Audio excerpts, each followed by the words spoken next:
नमस्कार विद्यार्थी मित्र मैत्रिणींनो, करंट अफेअर्स बाय मेघाली या आपल्या यूट्यूब चॅनलवरती तुमचं मनपूर्वक स्वागत आहे. इथे आपण डेली करंट अफेअर्सचे इम्पॉर्टंट 12 क्वेश्चन्स पाहतोय, जे तुम्हाला आपल्या येत्या एमपीएससीच्या सर्व एक्झाम्समध्ये, सरळ सेवांमध्ये आणि केंद्रीय परीक्षांमध्ये नक्कीच पाहायला मिळतील. त्यामुळे आपल्या चॅनलवरती जर तुम्ही पहिल्यांदा आले असाल तर चॅनलला लाईक करा, जास्तीत जास्त विद्यार्थ्यांना आपला चॅनल शेअर करा, सबस्क्राईबही करा आणि महत्त्वाची गोष्ट म्हणजे लेक्चर शेवटपर्यंत पहा, यातले कोणतेही प्रश्न स्किप करू नका. ठीक आहे, तर पाहूयात आजच्या म्हणजेच 20 मे 2026च्या चालू घडामोडी. प्रश्न पहिला, 20 मे रोजी खालीलपैकी कोणता दिवस साजरा केला जातो? तर याचे योग्य उत्तर आहे पर्याय क्रमांक बी, जागतिक मेट्रोलॉजी दिन साजरा होत असतो 20 मेला. महत्वाचे पॉइंट्स पहा. 20 मे या दिवशी जागतिक मेट्रोलॉजी दिन साजरा करतात. हा मीटर कन्व्हेन्शन 1875 या ऐतिहासिक घटनेच्या स्मरणार्थ असतो आणि 2026 ची थीम आहे metrology building trust in policy making. Theme लक्षात ठेवण्याचा प्रयत्न करा. या व्यतिरिक्त 20 मेला जागतिक मधमाशी दिन देखील साजरा केला जात असतो. हा दिवस उद्देश आहे परागीकरण करणाऱ्या जीवांचं संरक्षण करणं. ओके, आणि 20 मे हा दिवस इंटरनॅशनल HR डे म्हणूनही पाळला जात असतो. लक्षात ठेवा डेज सर्व. पुढील प्रश्न दुसरा, पंतप्रधान नरेंद्र मोदी यांना नॉर्वेचा कोणता सर्वोच्च सन्मान प्रदान करण्यात आलेला आहे नुकताच? तर योग्य उत्तर आहे पर्याय क्रमांक B, grand cross of the royal Norwegian award of merit असं त्या सन्मानाचं नाव आहे. महत्वाचे पॉइंट्स पहा. ग्रँड क्रॉस हा अवॉर्डचा सर्वात मानाचा दर्जा आहे, जो नॉर्वेच्या हितसंबंधांसाठी मेहनत करणाऱ्यांना मिळत असतो आणि मोदींना हा पुरस्कार भारत नॉर्वे संबंध सुधारण्यासाठी व आंतरराष्ट्रीय सहकार्य वाढवण्याच्या त्यांच्या योगदानासाठी मिळालेला आहे. आणि 43 वर्षांनी पहिल्यांदाच भारतीय पंतप्रधान नॉर्वेला भेट दिलेली आहे आणि त्या भेटीला ऐतिहासिक महत्व या सन्मानाने मिळाले. आणि पंतप्रधान नरेंद्र मोदी यांना आतापर्यंत 32 आंतरराष्ट्रीय सन्मान किंवा पुरस्कार मिळालेले आहेत. ओके, पुढे मी ही म्हणजे पंतप्रधान नरेंद्र मोदी यांना जे काही आंतरराष्ट्रीय पुरस्कार मिळालेले आहेत ना, त्याची हे 20 अवॉर्ड आहेत ते मी मेन्शन केलेत. बाकीचे जे उरत आहेत ते त्यासाठी तुम्ही गुगल करू शकता. एकदा जस्ट हे वाचून घ्या. ओके, पुढील प्रश्न तिसरा, भारत आणि व्हिएतनाम यांच्यामध्ये AI आणि क्वांटम तंत्रज्ञानाचा सामंजस्य करार कुठे झाला? तर या प्रश्नाचे योग्य उत्तर आहे पर्याय क्रमांक ए, हनोई येथे.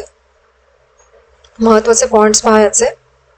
हा करार 19 मे 2026 रोजी व्हिएतनामची राजधानी हनोई येथे झालाय आणि यावेळी भारताचे संरक्षण मंत्री राजनाथ सिंह यांनी व्हिएतनामला भेट दिली. त्यांच्यासोबत व्हिएतनामचे संरक्षण मंत्री फान वॉन गियांग यांची द्विपक्षीय बैठकीमध्ये त्यांनी भाग घेतला आणि भारत आणि व्हिएतनाम यांच्यामध्ये इन्हान्स्ड कॉम्प्रिहेन्सिव्ह स्ट्रॅटेजिक पार्टनरशिप म्हणजेच व्यापक आणि बळकट रणनीती भागीदारी आहे. आणि AI म्हणजे आर्टिफिशियल इंटेलिजन्स म्हणजे कृत्रिम बुद्धिमत्तेचा वापर पॅटर्न ओळखण्यासाठी आणि निर्णय घेण्यासाठी केला जातोय. आणि क्वांटम तंत्रज्ञान हे क्वांटम मेकॅनिक्स वरती आधारलेला आहे आणि याचाच एक भाग म्हणजे क्वांटम संगणक होय. ठीक आहे, पुढील प्रश्न चौथा, भारतातील पहिली ड्रायव्हरलेस एअर ट्रेन कोणत्या विमानतळावरती सुरू होणार आहे? असा प्रश्न आहे. तर याचे योग्य उत्तर आहे पर्याय क्रमांक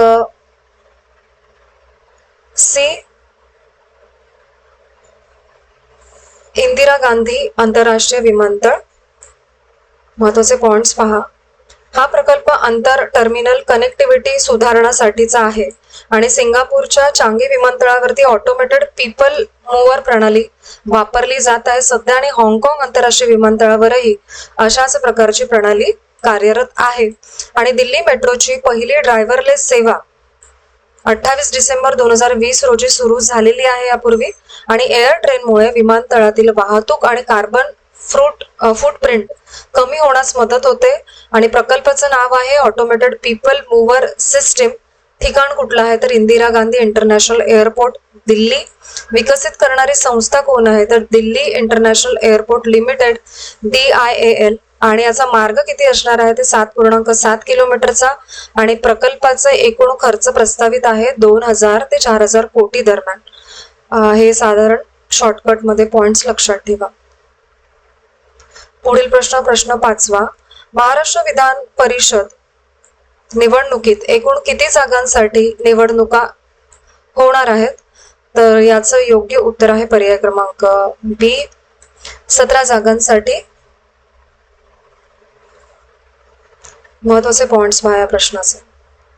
महाराष्ट्र विधान परिषद स्थानिक स्वराज्य संस्था मतदारसंघांची निवडणूक 18 जून रोजी होणार आहे आणि मतमोजणी 22 जून 2026 रोजी होईल आणि निवडणुकीची अधिसूचना 25 मे 2026 रोजी प्रसिद्ध होईल. या निवडणुकीमध्ये 17 जागांसाठी मते घेण्यात येतील.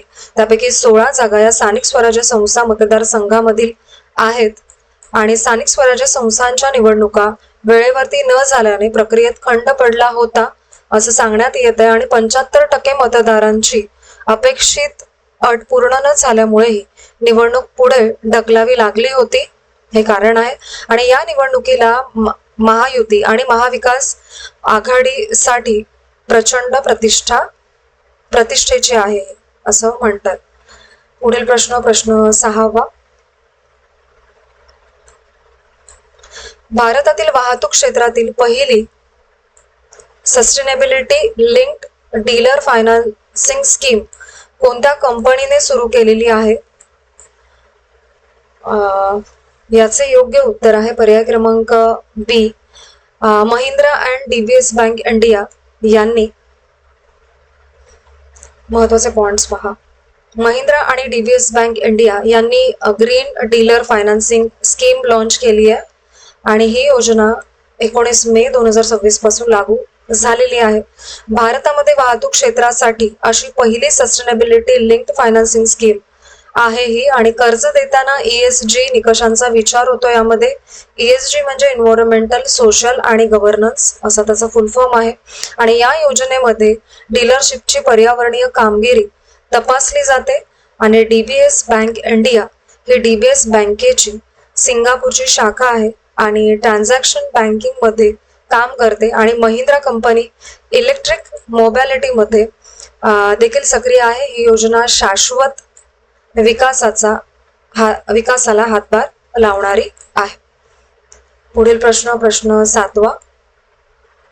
मुंबई पुणे द्रुतगती मार्गावरील मिसिंग लिंक प्रकल्पाचे नवीन नाव काय ठेवण्यात आलं. याचं नाव बदलण्यात आलेलं आहे ते काय आहे असा प्रश्न. तर योग्य उत्तर आहे पर्याय क्रमांक C कनेक्टिंग लिंक असं त्याचं नाव बदलण्यात आलेलं आहे. महत्वाचे पॉइंट्स पहा. मुंबई पुणे द्रुतगती मार्गावरील मिसिंग लिंकला आता कनेक्टिंग लिंक असं नाव मिळालेलं आहे. मुख्यमंत्री देवेंद्र फडणवीस यांनी या नाव बदलाची घोषणा केली. MSRDC ही संस्था हा प्रकल्प विकसित करत आहे आणि हा प्रकल्प मुंबई पुणे द्रुतगती मार्गाशी थेट जोडलेला आहे. मिसिंग लिंक या जुन्या नावाचा नकारात्मक अर्थ होता म्हणून ते बदलण्यात आलं असं कारण सांगण्यात येत आहे. पुढील प्रश्न 8वा. महाराष्ट्राने अणुऊर्जा प्रकल्पासाठी किती मेगावॅट क्षमतेच्या करारावरती स्वाक्षरी केली तर याचे योग्य उत्तर आहे पर्याय क्रमांक A 25,400 मेगावॅट. एवढ्या महत्वाचे पॉइंट्स पहा. महाराष्ट्र सरकारने 19 मे 2026 रोजी अणुऊर्जा प्रकल्पासाठी करारावरती स्वाक्षरी केलेली आहे. या प्रकल्पाची एकूण क्षमता आहे ती 25,400 मेगावॅट इतकी आहे आणि हा कार्यक्रम मुंबई मंत्रालयात पार पडला. Adani power, NTPC, Reliance industries, Lalitpur power generation या कंपन्या या दरम्यान सहभागी झालेल्या होत्या आणि सुमारे 6 लाख कोटी एवढी मोठी गुंतवणूक अपेक्षित आहे यातून. आणि मुख्यमंत्री देवेंद्र फडणवीस यांनी या प्रकल्पाला राज्याच्या ऊर्जा आणि कार्बन उद्दिष्टांशी जोडलेला आहे आणि एनर्जी रिच नेशन असा शब्द पंतप्रधान नरेंद्र मोदी यांनी वापरला. सॉरी. पुढील प्रश्न 9वा. कृषी शास्त्रज्ञ गोपालजी त्रिवेदी यांना कोणता पुरस्कार मरणोत्तर प्रदान करण्यात येणार आहे असा प्रश्न. योग्य उत्तर आहे याचं पर्याय क्रमांक सी, पद्मश्री देण्यात येणार आहे त्यांना मरणोत्तर. महत्वाचे पॉइंट्स पहा. गोपालजी त्रिवेदी यांना त्यांच्या निधनानंतर पद्मश्री पुरस्कार जाहीर झालेला आहे. पद्म पुरस्कार समारंभ 25 मे 2026 रोजी राष्ट्रपती भवन नवी दिल्ली येथे होणार आहे आणि राष्ट्रपती द्रौपदी मुर्मू त्यांच्या कुटुंबियांना हा पुरस्कार प्रदान करतील. गोपालजी त्रिवेदी हे प्रसिद्ध कृषी शास्त्रज्ञ होते आणि राजेंद्र कृषी विद्यापीठाचे माजी कुलगुरू देखील होते. ते लोक त्यांना गावपुरुष किंवा किसान मित्र असे संबोधायचे आणि त्यांनी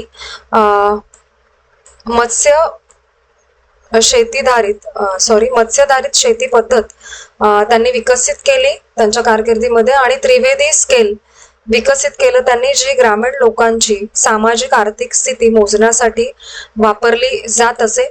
आणि गोपालजी त्रिवेदी यांचं निधन 12 मे 2026 रोजी झाले होते. पुढील प्रश्न 10वा. भारत आणि नेदरलँड्स यांच्यात मे 2026 मध्ये कोणत्या क्षेत्रांमध्ये महत्वाचे करार झालेत? तर याचे योग्य उत्तर आहे पर्याय क्रमांक ए, संरक्षण आणि तंत्रज्ञान या क्षेत्रामध्ये.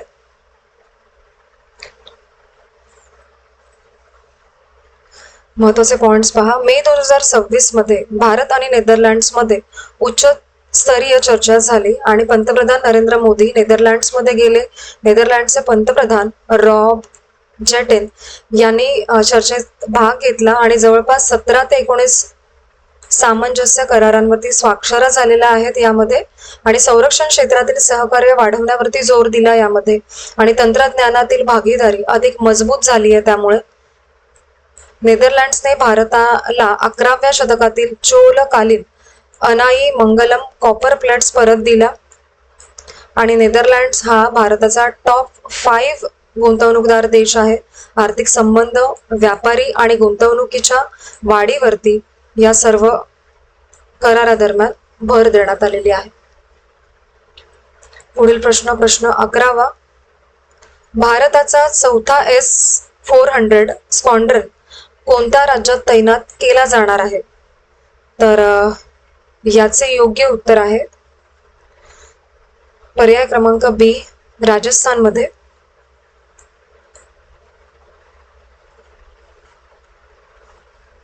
महत्वाचे पॉइंट्स पहा. भारतामध्ये चौथा S-400 स्क्वॉड्रन 2026 मध्ये मिळणार आहे आणि S-400 त्रियुम्फ ही रशियाची हवाई संरक्षण प्रणाली आहे, हे लक्षात घ्या नाव. आणि भारताने 2018 मध्ये S-400 खरेदीसाठी $5.43 अब्ज करार केलेला आहे, ज्यामध्ये 5 स्क्वॉड्रन मिळणार आहेत. आणि S-400 भारतीय वायुसेना वापरते आणि S-400 हे long range surface to air missile system आहे जी विमान आणि क्षेपणास्त्र हल्ले रोखण्यासाठी वापरण्यात येते.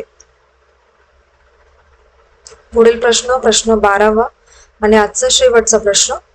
आयुष अनुदान पोर्टल कोणत्या उपक्रमांतर्गत विकसित करण्यात आले आहे? याचे योग्य उत्तर आहे पर्याय क्रमांक सी, आयुष ग्रिड. ठीक आहे. महत्वाचे पॉइंट्स पहा. आयुष अनुदान पोर्टल नवी दिल्ली येथे लॉन्च करण्यात आलंय. केंद्रीय आयुष मंत्री प्रतापराव जाधव यांनी हे पोर्टल सुरू केलं. पोर्टल आयुष ग्रिड उपक्रमाअंतर्गत विकसित झालेला आहे आणि आयुष मंत्रालयाने पोर्टल विकसित केलंय. पोर्टलचा उद्देश आहे डिजिटल गव्हर्नन्स मजबूत करणं आणि पोर्टल अनुदान प्रस्ताव सादर करण्यासाठी वापरलं जाईल आणि अनुदान मंजुरी प्रक्रिया ऑनलाईन करण्यात आलेली आहे त्यामुळे पूर्णपणे. आणि पोर्टल सेंट्रल सेक्टर स्कीमशी संबंधित असणार आहे. ठीक आहे, तर आजचे आपले 20 मे 2026 डेली करंट अफेअर्स पाहून झालेले आहेत. लेक्चर शेवटपर्यंत पाहत चला ही विनंती आहे. आणि आजचे लेक्चर तुम्ही शेवटपर्यंत पाहिलेच असेल त्याबद्दल थँक्यू सो मच.